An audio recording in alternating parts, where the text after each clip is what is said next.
Could a messy car get you a $500 fine or even 30 days in jail? A man in Australia was fined over $200 because he had so much trash in his car that he couldn't safely see out. But a new law has taken it to a whole new level in the United States.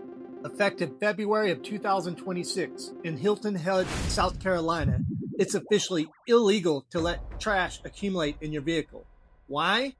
Rats. The island is facing a massive rodent infestation, and the city says these mobile dumpsters are becoming rat snack bars and nesting ground. The penalties are no joke. We're talking fines up to $500 a day and potentially 30 days in a jail cell if you don't clear it out.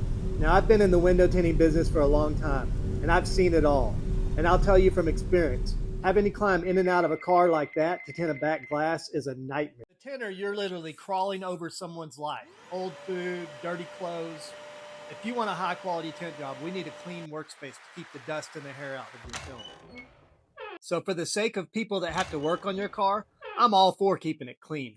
But does the government really need to be handing out jail time for a messy back seat? Is this law a win for hygiene or just total overreach? If you brought me a car that looked like that, I'd probably send you to the car wash first. Drop a comment. What do you think?